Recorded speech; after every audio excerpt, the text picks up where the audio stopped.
할렐루야. 주여 성경 강의에 오신 여러분들을 주님의 이름으로 환영합니다. 기도하고 같이 찬양하도록 하겠습니다. 참 좋으신 하나님 감사합니다. 수요일 저녁 다시금 우리를 말씀의 자리로 불러주시고 또 하나님께 찬양하고 또 말씀 듣는 귀한 자리 가운데 우리의 삶을 인도하여 주시니 감사합니다. 세상 가운데서 살아갈 때 또 분주하고 또 여러 가지 많은 문제들 우리가 가지고 나아갑니다. 그러나 그것들을 우리가 해결할 수 없고 또 우리가 어떻게 헤쳐나갈 수 없기에 주님 앞에 다 내려놓습니다. 이 시간 무거운 짐들 또 어렵게 해결할 수 없는 풀지 못하는 숙제들 다 주님께 내어 맡기게 하시고 우리가 온전히 믿고 의지할 분 주님 한 분임을 고백하며 나아가는 이 시간 될 수 있도록 주님 역사하여 주시옵소서. 감사하며 사랑이 많으신 예수님의 이름으로 기도합니다. 아멘. 우리 하나님의 은혜로 같이 찬양하시겠습니다.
내게 성령 주셔서 내게 성령 주셔서 내 마음 감동해 주 예수 믿게 하는지 난 알 수 없도다. 내가 믿고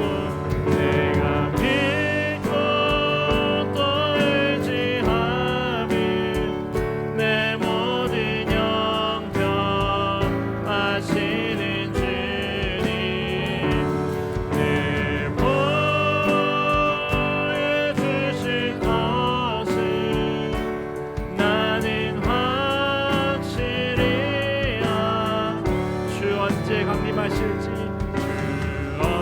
언제 강림하실지 꼭 밤에 옥낮에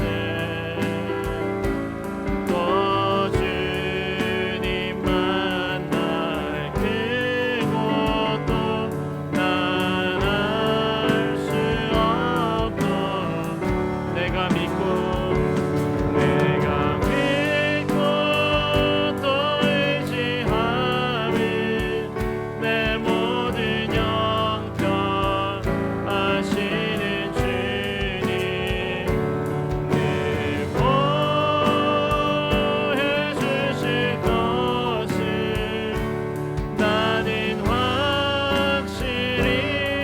내가 믿고 또 의지하며 내가 믿고 또 의지하며 내 모든 영병 아시는 주님 늘 보해 주실 것을 나는 확실히 주께서 주신 모든 은혜 주께서 주신 모든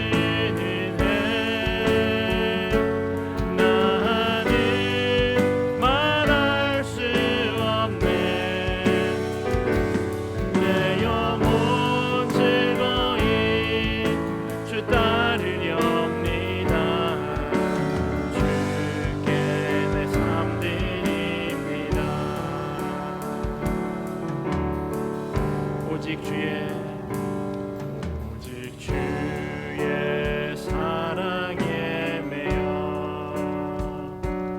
내 영 기뻐 노래합니다.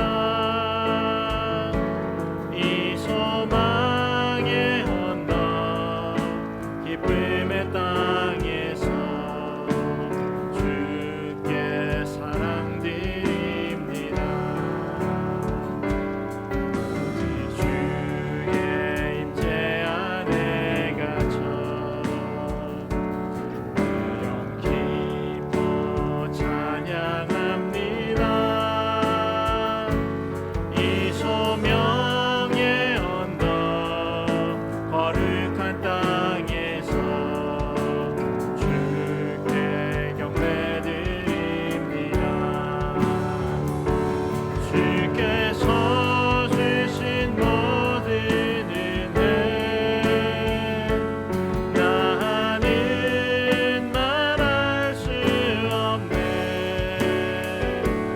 내 영혼 즐거이 주 따르렵니다. 주께 내 삶 드립니다. 한 번 더 고백하겠습니다. 오직 주의 사랑에 매여 영 기뻐 노래합니다. 이 소망의 언덕 기쁨의 땅에서 주께 사랑드립니다. 주의 임재 안에 갇혀 영 기뻐 찬양합니다. 이 소명의 언덕 거룩한 땅에서 주께 경배드립니다. 주께서 주신 모든 은혜 나는 말할 수 없네. 내 영혼 즐거이 주 따르렵니다. 주께 내 삶 드리 주께서 주신 모든 은혜 나는 말할 수 없네. 내 영혼 즐거이 주 따르렵니다. 주께 내 삶 드립니다. 주를 위한 이곳에 주를 위한 이곳에 예배하는 자들 중에 그가 찾는 이 없어 주님께서 슬퍼하시네. 주님이 찾으시네. 주님이 찾으시네. 그 한 사람 그 예배자 내가 그 사람 되게 간절히 주께 예배한 주내로 이곳에 서 있네. 주 임재에 엎드려 절하네. 그 어느 것도 난 필요 없네. 주님만 경배해. 주님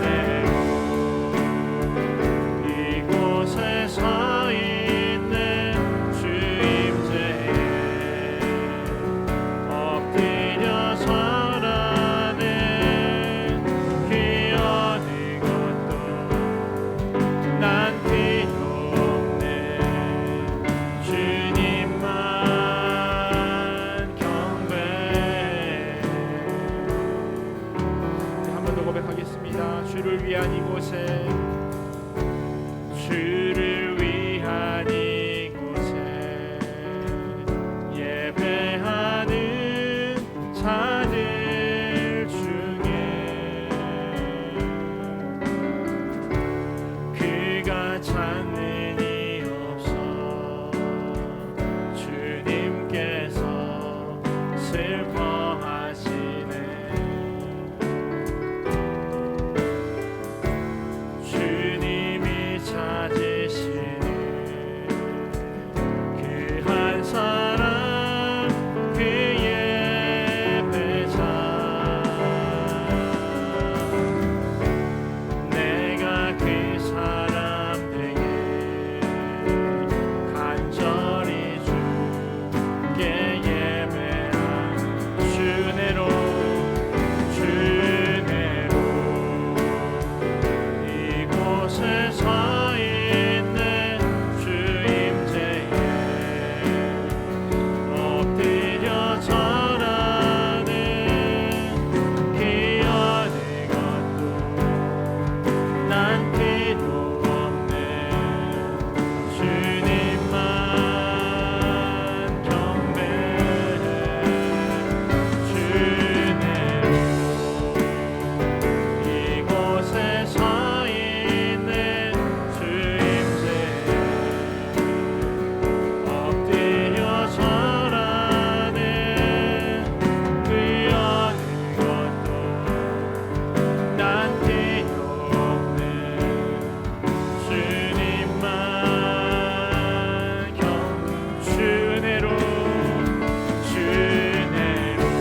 내 주여 내 주여 내 밝은 뜻아 그곳에 서게 하소서 그곳은 빛과 사랑이 언제나 넘치옵니다. 내 주를 따라 올라가 저 높은 곳 세우듯서 영원한 복락 누리며 즐거운 노래 부르리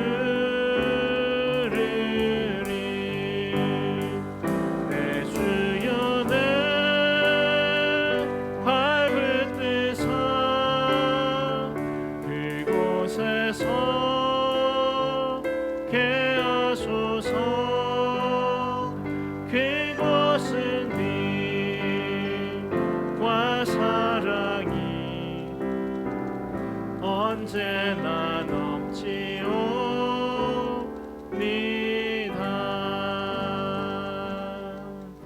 같이 기도하며 나아가겠습니다. 하나님, 우리가 이 땅에 발을 붙이고 그렇게 살아가지만 하늘에 소망을 두고 살아가는 자들로 우리를 삼아 주시옵소서. 살아가는 데 있어서 여러 가지 근심과 걱정들이 있지만 천국 소망 가지고 그렇게 하루하루 승리하며 살아가기를 간절히 소원합니다. 말씀을 듣는 귀한 자리로 우리를 불러주셨사오니 하나님, 말씀이 들려지게 하시고 또한 그 말씀이 우리의 삶 가운데 살아내지는 그런 은혜도 하나님 허락하여 달라고 이 시간 함께 같이 기도하며 나아가겠습니다.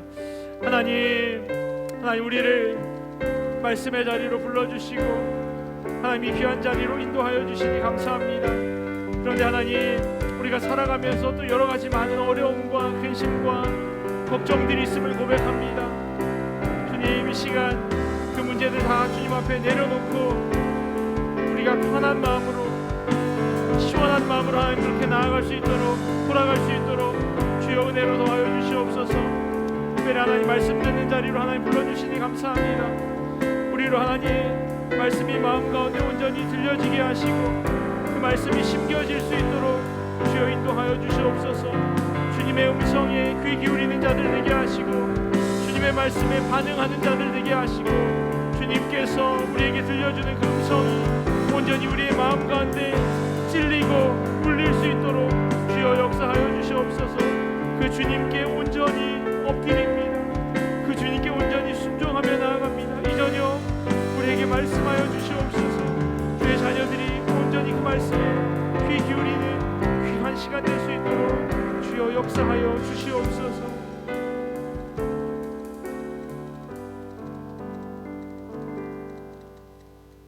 사랑과 은혜가 풍성하신 하나님 아버지, 이 시간 주님 앞에 나올 수 있도록 발걸음을 인도해 주셔서 감사합니다.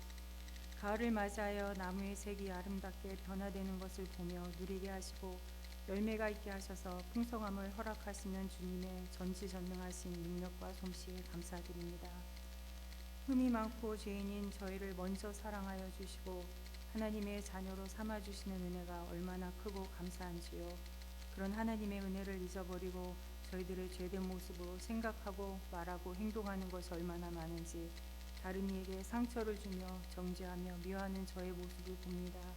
주님 용서하여 주시고 예수 그리스도의 보혈로 덮어 능력을 더하셔서 주님 안에서 생각하고 믿음 있는 하나님의 자녀로 살게 하여 주시옵소서. 주님 안에서는 저희의 잘남도 못남도 높고 낮음도 문제가 되지 않게 하시고 한없는 사랑으로 품어주시는 것처럼 저희도 그 사랑을 기억하며 다른 지체들을 존중하며 사랑의 마음으로 품을 수 있도록 성령님 도와주시옵소서. 저희 교회를 위해 기도합니다. 교회에서 계획하고 행하여지는 모든 일들이 사람의 영광과 자랑이 아니라 오직 하나님의 나라와 영광을 위해 일하여지게 하시고 어린아이부터 어른들 다 같은 마음으로 주님을 사랑하며 서로를 위해 기도하며 세우는 공동체가 되게 하여 주시옵소서. 오늘 수요 성경 강의 시간에 말씀을 전하시는 이충미 목사님에게 건강 주시고 성령의 능력으로 충만케 하셔서 주님의 말씀이 선포될 때에 깨닫고 변화받는 저희들의 심령이 되게 하셔서 주님의 몸된 교회와 나라 위에 귀하게 쓰임받을 수 있도록 인도해 주시옵소서. 이 모든 것 감사드리며 귀하신 예수님의 이름으로 기도합니다. 아멘.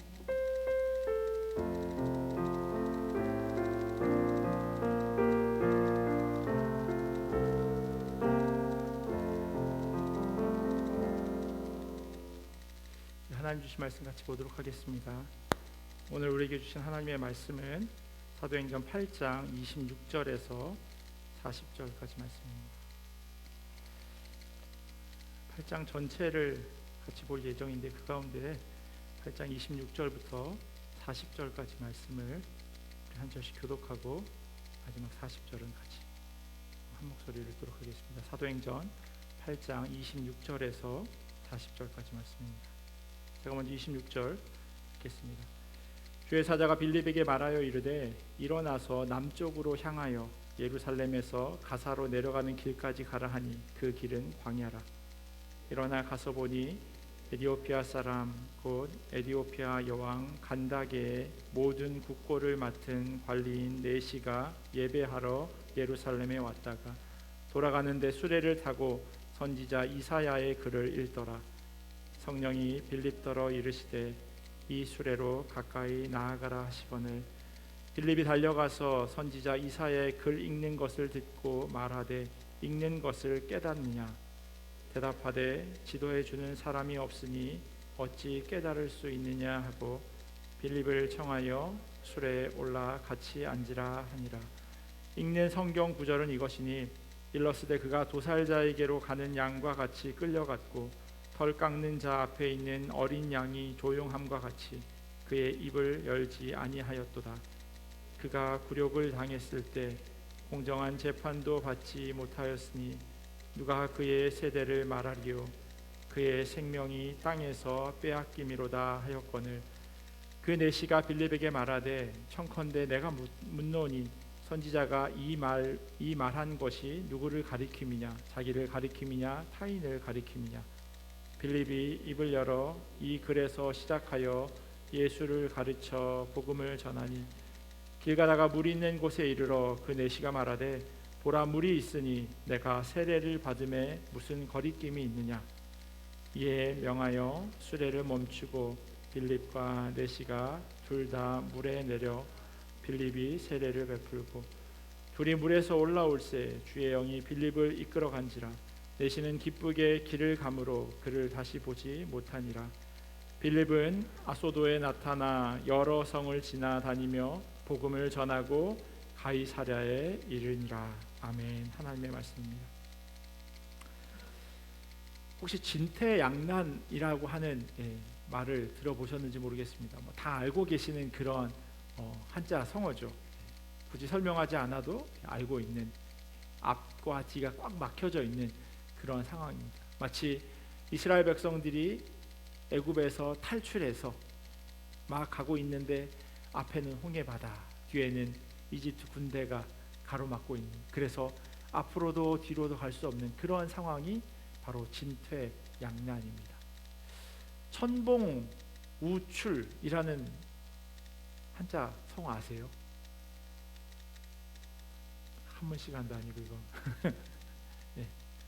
천봉우출, 하늘이 무너져도 빠져나갈 구멍은 있다라고 하는 말이에요. 근데 왜 소우자가 들어가는지 설명을 하면 되게 길긴 한데요. 하여튼 무슨 의미가 있더라고요. 오래 내려오는.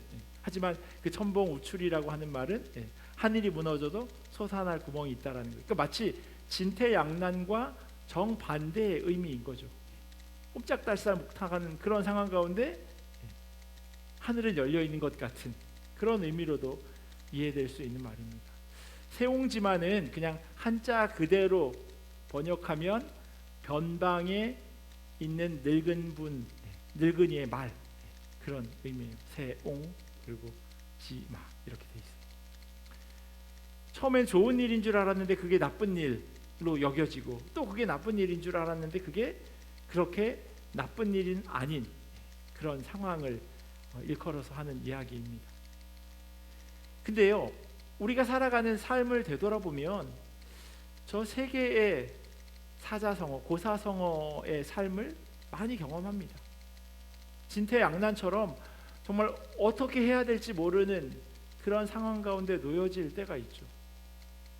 이걸 어떻게 풀어야 하나, 어디서부터 막 꼬여져 있는 실타래를 풀어나가야 할까 고민하다가도 어느덧 시간이 지나서 그때를 되돌아보면 정말 꽉 막혀 있는 것 같았는데 그게 그냥 훌쩍 지나서 다 해결되어지고 오늘에 있는 나를 보게 됩니다.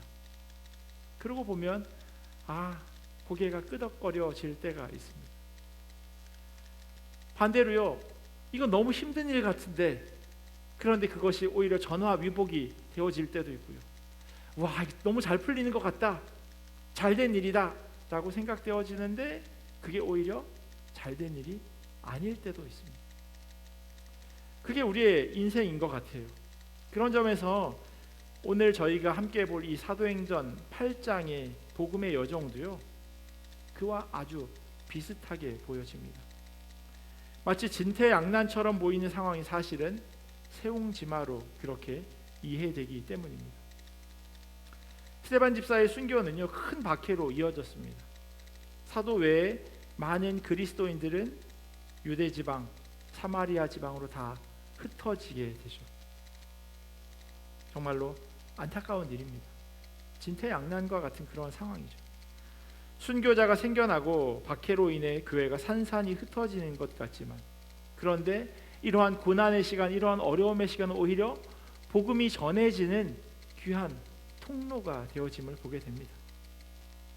그래서 유대인들이 상동도 하지 않던 사마리아 땅까지 복음이 들어가게 되는 거예요.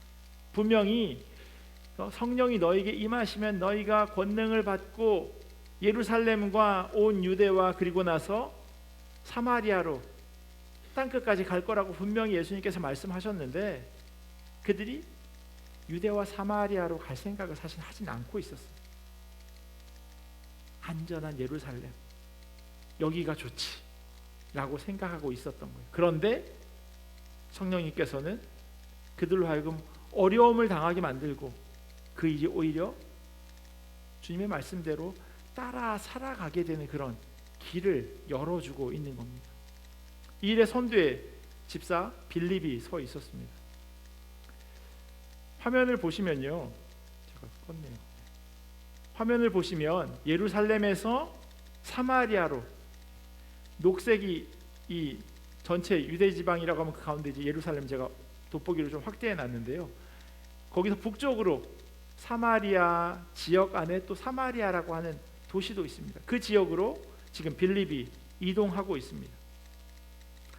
그런데 남쪽에서 북쪽으로 감에도 불구하고 성경은 내려갔다라고 하는 표현을 사용합니다. 왜냐하면 유대인들의 사고로 볼 때 예루살렘은 가장 높은 곳이고요.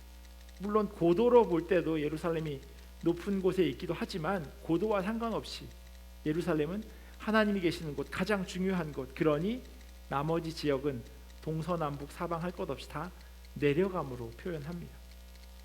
빌립은 이곳에서 복음을 전하고 귀신을 떠나가게 만들고 병자가 낫게 되어지는 그런 기적을 일으킵니다. 이 일은요, 그 사마리아 성 가운데 큰 기쁨이 되었습니다. 복음은 말 그대로 기쁨의 소식임을 우리는 기억해야 합니다. 이러한 성령의 역사를 확인하기 위해서 예루살렘 교회에서요, 두 사람을 사마리아로 보냅니다. 베드로와 요한을 보내게 되죠. 빌립의 선교 활동에 대한 그 상황을 파악하기 위한 목적이라기보다는요, 도리어 그 사역에 힘을 실어주기 위함입니다. 그게 이 두 사람이 그 땅을 찾아간 이유였어요. 사도 가운데 기둥같이 쓰임받았던 베드로와 요한이 그곳에 가게 됩니다. 그리고 그 이유에 대해서 오늘 성경 8장 15절과 16절에 이렇게 기록되어 있어요. 그들이 내려가서, 여기서 이야기하는 그들은 베드로와 요한이에요. 그들이 내려가서 그들을 위하여, 여기에서 그들은 사마리아 성 사람들을 이야기합니다. 사마리아 성 사람들을 위하여 성령 받기를 기도했다고 적고 있어요. 이는 아직 한 사람에게도 성령 내리신 일이 없고 오직 주 예수의 이름으로 세례만 받을 뿐이더라. 사마리아 땅에 복음이 들어갔습니다. 그리고 세례를 받는 사람까지 나오기는 했지만 그 가운데 성령 받은 사람이 없다라고 이야기합니다. 신학자들은요, 이 부분 15절, 16절 이 부분에 대해서 난제라고 이야기해요. 그러니까 풀기 어려운 그런 문제인 거죠.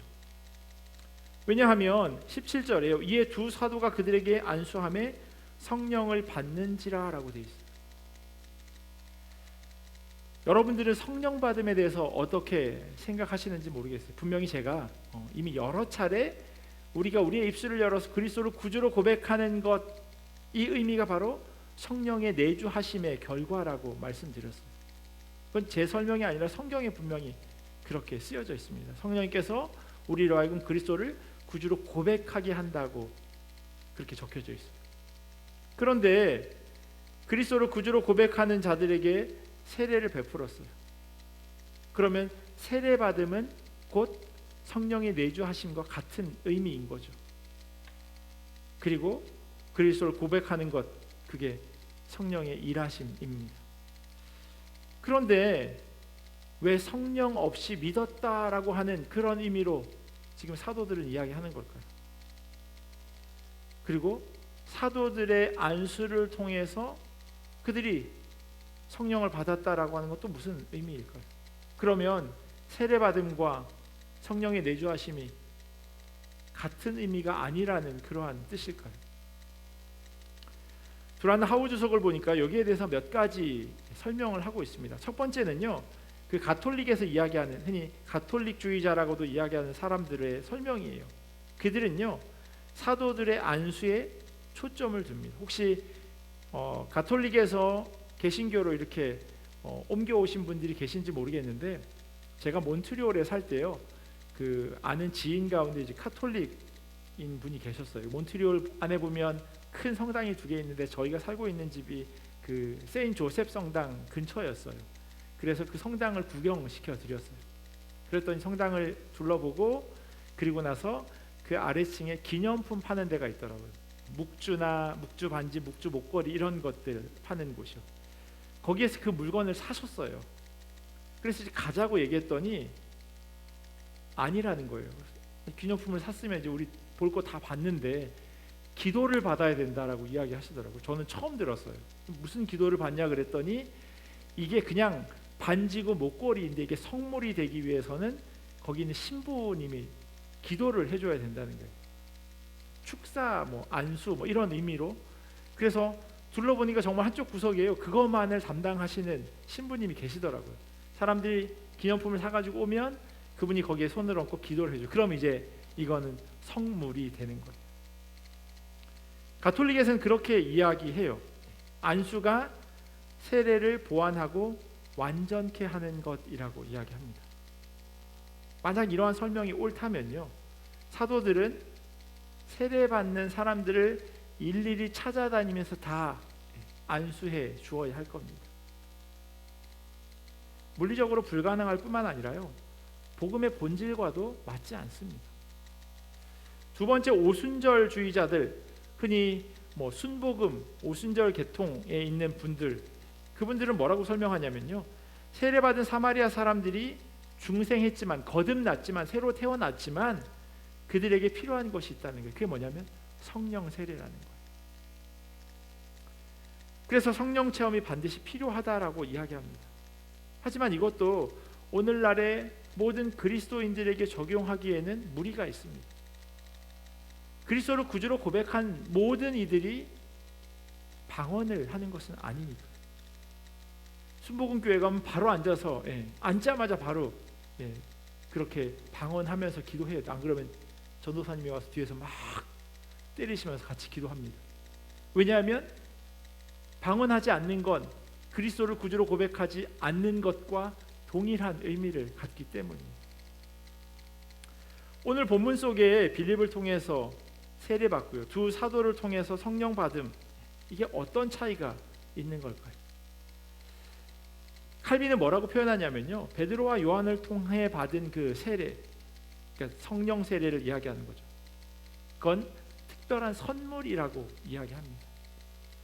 선물이라고 하는 건요, 주는 사람 마음이잖아요. 그죠? 주고 싶으면 주고, 주고 싶지 않으면 안 주는 거죠. 어떤 분이 어디 여행을 다녀왔는데 다녀온 그분이 아는 모든 사람에게 선물을 주는 건 아니잖아요.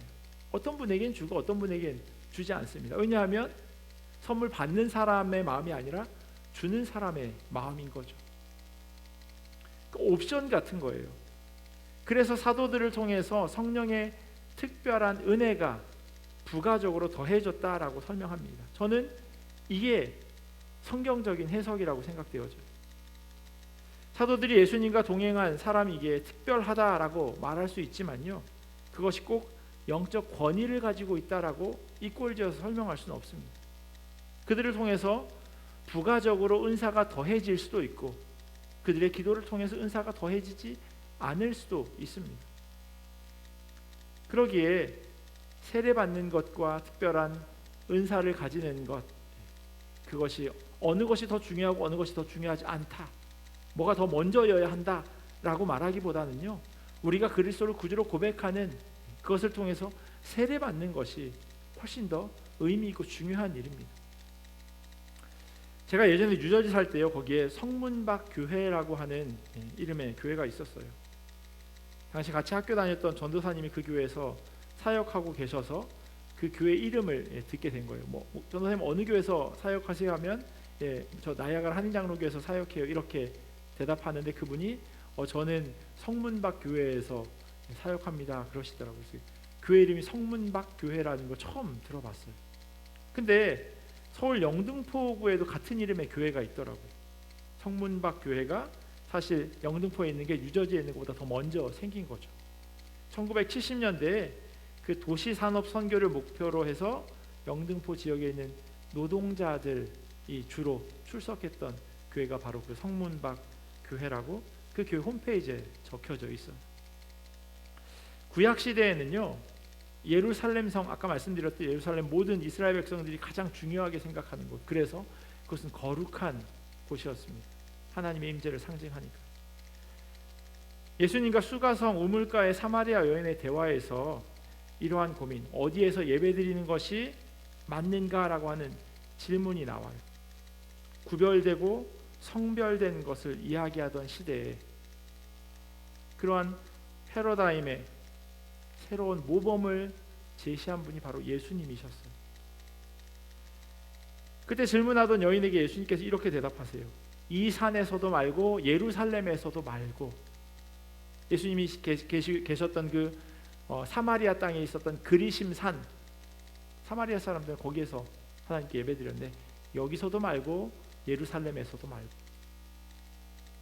이스라엘 백성들이 중요하게 생각하는 것, 사마리아 사람이 중요하게 생각하던 두 장소에 대해서 그거 중요하지 않다, 의미 없다라고 말씀하세요. 그러면서 아버지께 참되게 예배하는 자들, 영과 진리로 예배하는 때가 오게 될 거라고. 아버지께서는 자기 이렇게 예배하는 자들을 찾으신다고 말씀합니다. 그 장소의 문제가 아니라 예배드리는 그 사람의 마음을 지적하고 계시죠. 스데반이 설교하다 순교한 이유도 바로 이 때문이었고요. 하나님께서 장소에 국한된 분이 아니라고 하는 것을 강조하다가 순교당한 겁니다. 그러니까 예배하는 자의 마음이 어디 있는지가 더 중요해요. 오늘 본문에 등장하는 사마리아 사람, 빌립이 지금 복음 전하고 있는 이 지역은요, 성문 밖이 아니라 완전 성문에서 아주 멀리 떨어진 곳이에요. 완전 다른 곳이에요. 그들이 세례를 받고 성령을 받았다라고 하는 건요, 참으로 대단한 일입니다. 하나님의 일하심이, 사도행전 1장 8절에서 이야기한 그 일하심이 본격적으로 보여지고 있는 그런 역사예요. 이제는 더 이상 예수 믿고 구원받는 것, 그것이 장소나 인종, 어떤 차별도 허락되지 않는다 말씀하세요. 그 첫 시작이 바로 이 오늘 저희가 함께 보는 사도행전 8장에서의 일입니다.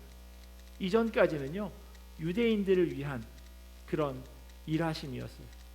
그런데 그 구원이 이제는 점점 그 범위를 넓혀가고 있는 겁니다. 그러기에 사도행전은요, 사도행전인 동시에 구원의 행전인 겁니다. 주일학교 때 배운 그 찬양 가사가 이래요. 아마 여러분도 알고 계시는 그런 찬양일 것 같은데요. 나는 구원 열차 올라타고서 하늘나라 가지요. 죄악역, 역 이름이 죄악역인가 봐요. 죄악역 벗어나 달려가다가 다시 내리지 않죠. 차표 필요 없어요. 주님 차장 되시니 나는 염려 없어요. 빵빵 이렇게 되는 그 찬양이요.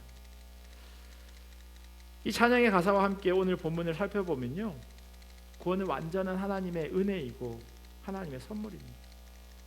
그런데 이 사마리아 땅 가운데 이 하나님의 선물을 돈 주고 살려고 하는 사람이 있었습니다. 그 사람의 이름은 뭐냐면 시몬이라고 하는 사람이었어요. 18절과 19절 한번 보시면요, 시몬이 사도들의 안수로 성령 받는 것을 보고 돈을 들여 이르되 이 권능을 내게도 주어 누구든지 내가 안수하는 사람은 성령을 받게 하여 주소서. 여러분도 세상을 살아보고 계시지만 흔히 이야기하잖아요. 세상에 공짜 없어. 이런 이야기 하죠.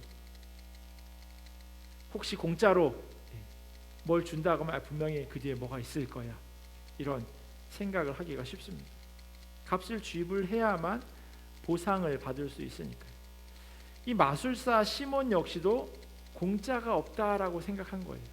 그래서 사마리아 땅에서 예수 그리스도를 구주로 고백하고 세례까지 받고 빌립을 열심히 따랐는데 난데없이 예루살렘에서 온 두 사도가 안수를 하니 성령의 선물이 그들에게 주어지는 것을 보고 예수 그리스도를 구주로 고백하고 세례 받는 것보다 저게 더 좋겠다라는 생각을 한 거죠.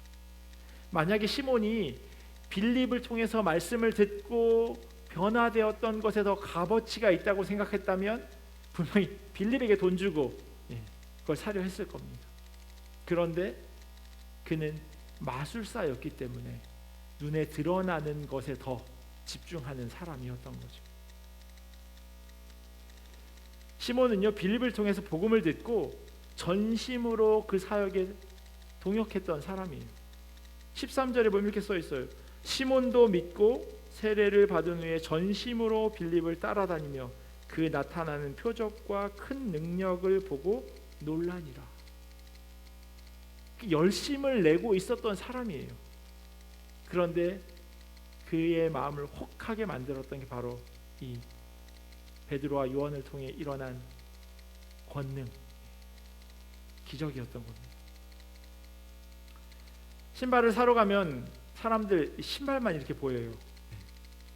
핸드백 사러 가면 사람들 핸드백만 보이고, 여행을 가려고 공항에 도착하면 다 여행 가는 사람처럼 여겨집니다.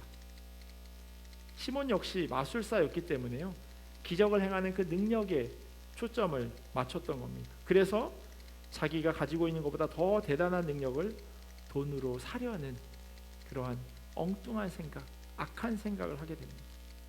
하지만 성령의 능력은 시몬의 마술을 전수하듯이 하는 그런 능력이 아닙니다. 안수를 통해서 성령의 능력이 전해지기도 하지만 그것이 마치 안수를 하는 사람을 통해서 나타나는 것으로 오해하고 있는 거예요. 근데 사실 오늘날에도 그렇게 바라보는 사람들이 참 많이 있습니다.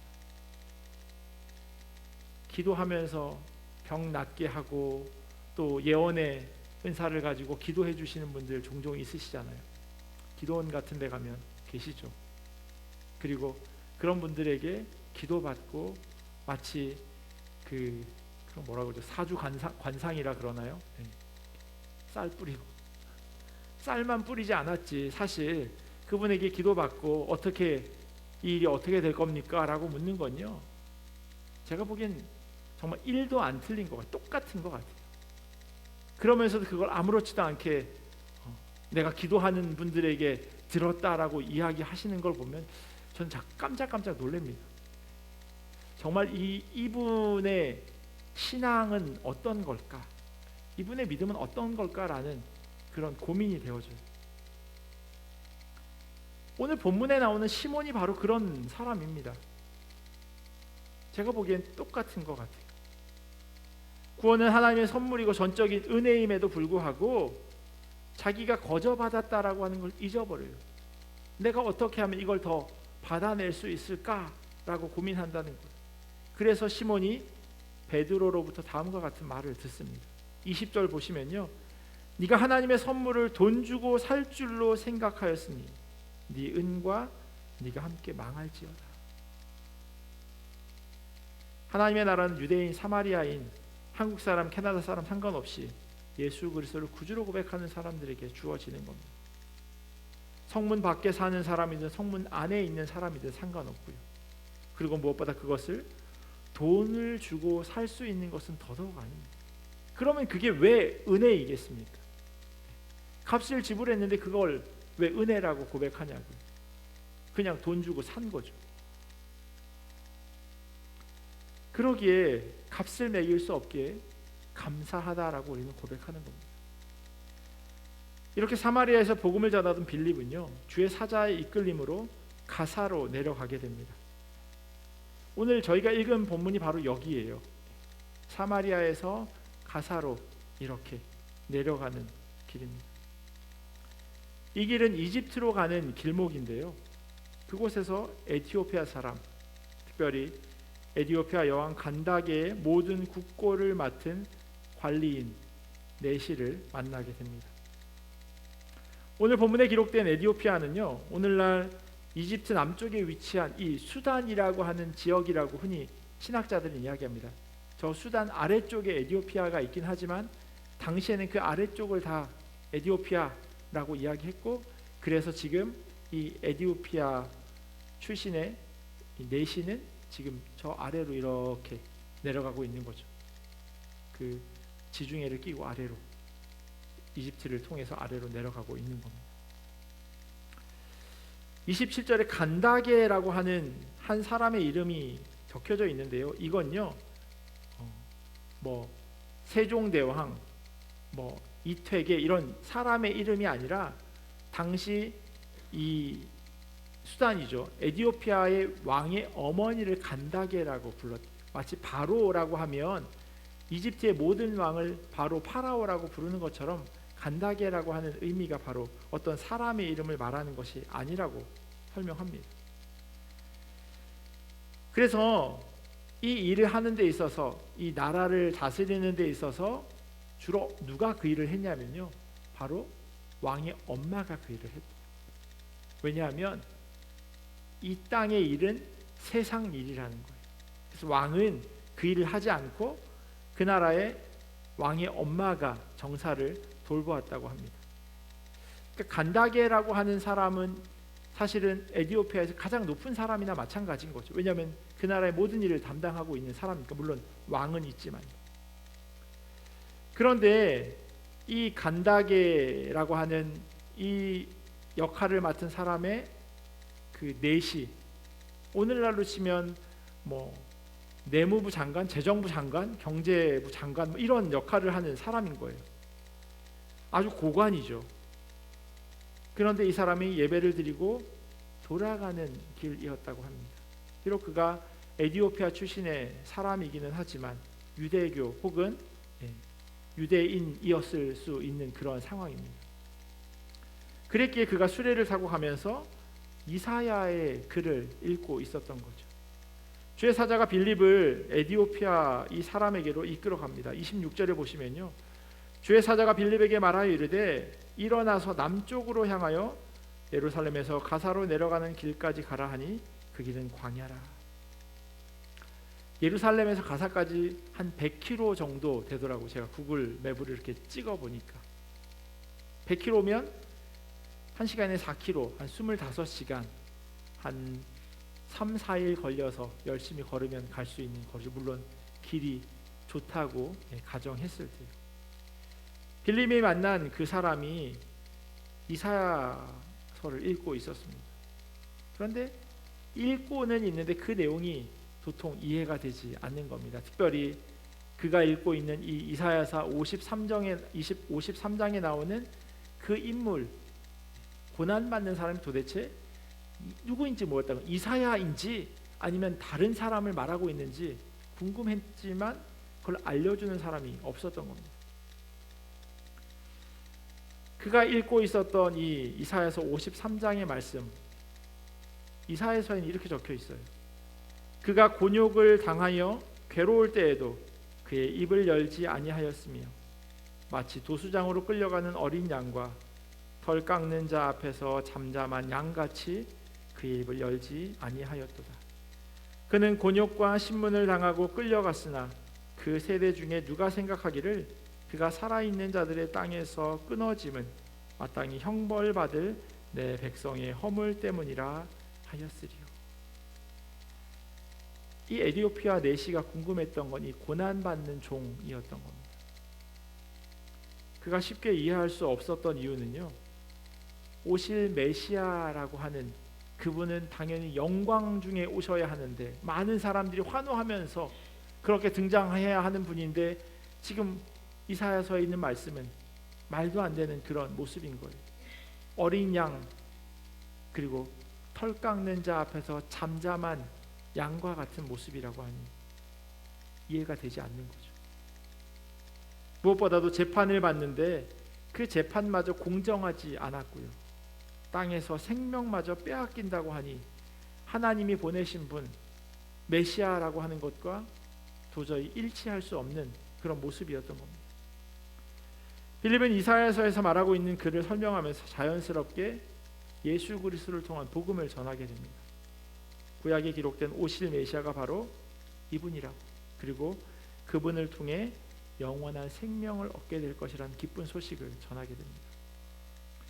복음을 들은 에티오피아 내시의 반응이 이랬어요. 36절에 보면 길 가다가 물이 있는 곳에 이르러 그 내시가 말하되 보라 물이 있으니 내가 세례를 받음에 무슨 거리낌이 있느냐. 그래서 수레를 멈추고 빌립이 그 내시에게 세례를 줍니다. 내시는 기쁘게 가던 길을 갔고요. 빌립은 계속해서 자기 사역을 이어갔습니다. 성경에 보면요, 빌립의 사역이 이렇게 되어져 있어요. 이동 경로. 예루살렘에서 사마리아로 갔다가 가사로 내려왔다가 아스돗이라고 하는 아소도라고 오늘 본문에 쓰여져 있는 이곳으로 가서 그리고 북쪽으로 다시 사마리아 있는 쪽으로 다시금 올라가게 됩니다.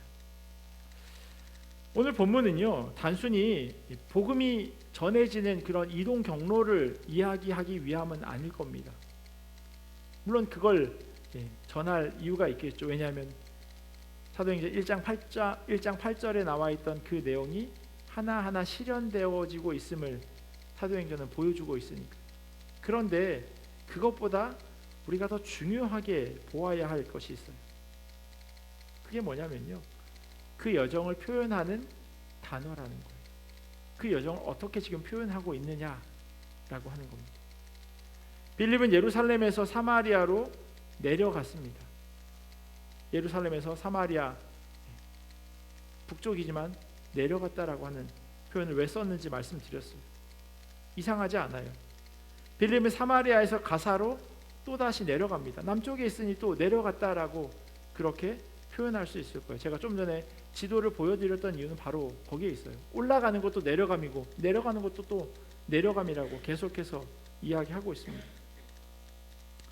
이렇게 단순히 이해가 되지 않는 이 상황들, 왜 이렇게 설명하고 있는지를 성경은 우리에게 한 가지 힌트를 주고 있어요.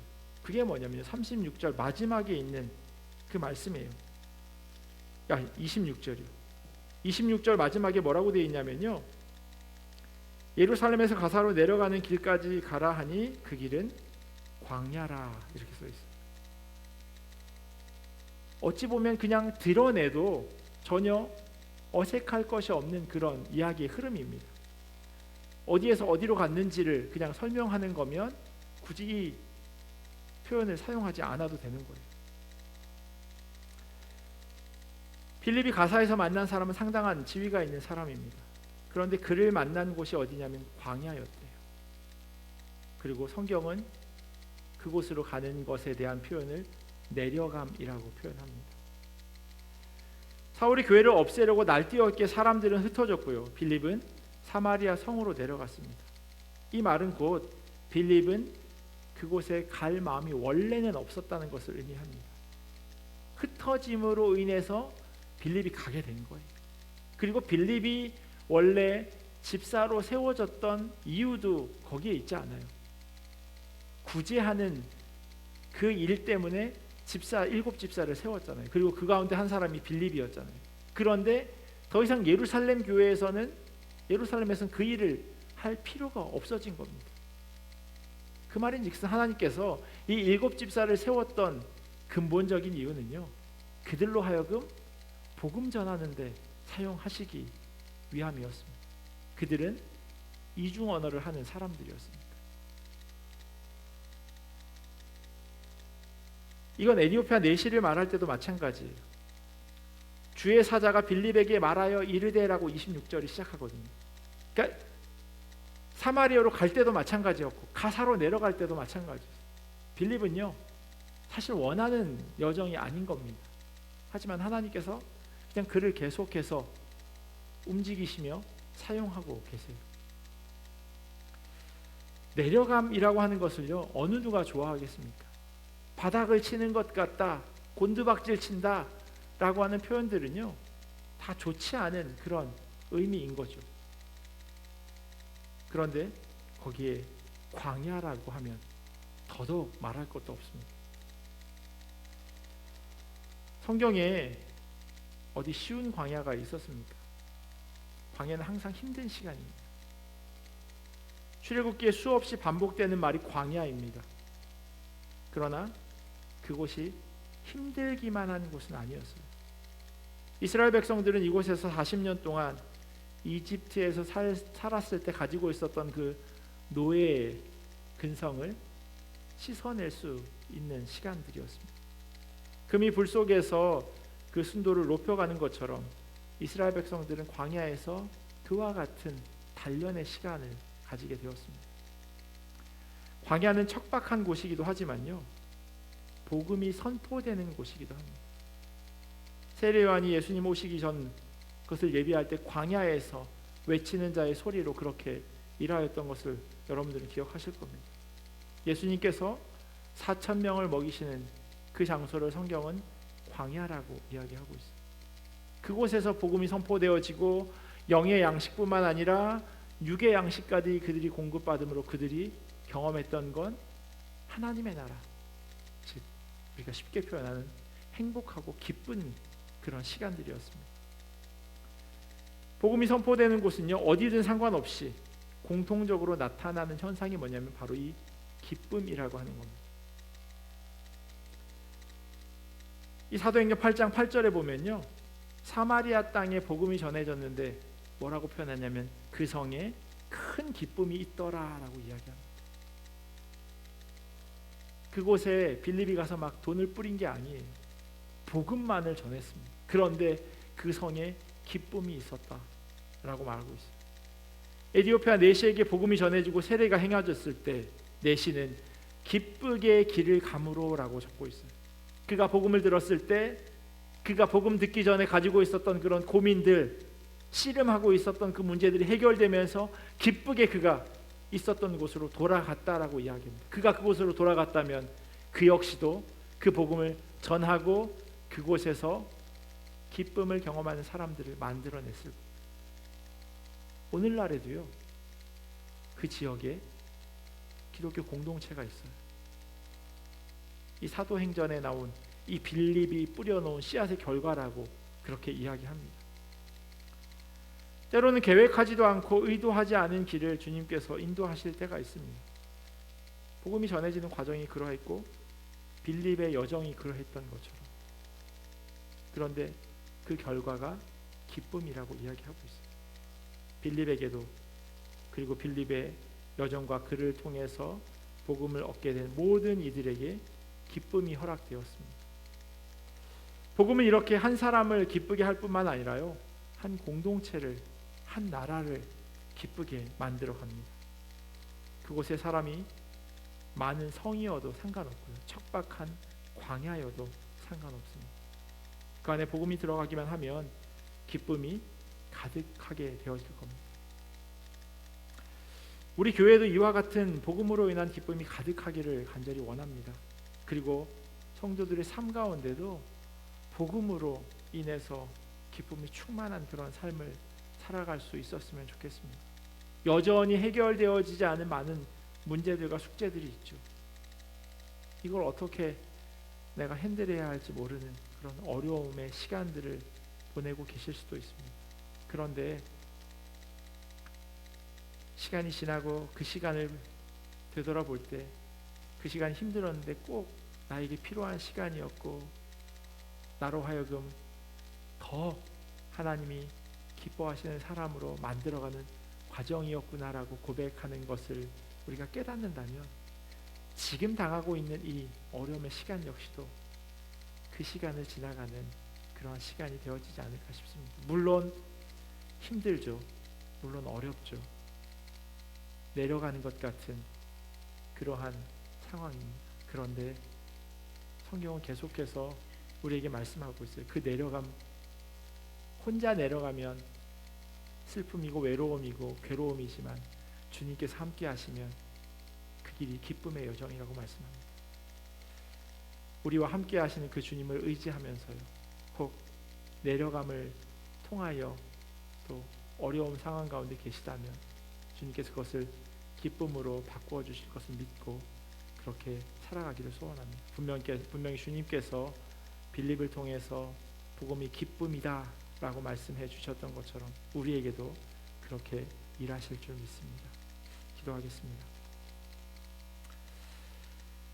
하나님, 때로는 우리가 살아가는 상황 가운데서 내려감을 경험하고 또 하나님께서 그러한 시간들을 우리에게 허락하실 때도 있음을 고백합니다. 광야를 걷는 것 같은 그런 시간을 보내게 될 때 주님께서 빌립과 함께 하셨던 것처럼 우리를 통해서 기쁨을 허락하실 것을 믿어 의심치 않도록 주의 은혜로 도와여 주시옵소서. 언제나 우리를 홀로 내버려 두지 않으신다 말씀하신 임마누엘로 우리와 항상 함께 하신다 말씀하신 그 주님을 기억하게 하시고 그 주님만 바라보며 살아갈 수 있도록 은혜로 도와여 주시옵소서. 감사하며 사랑이 많으신 예수님의 이름으로 기도합니다.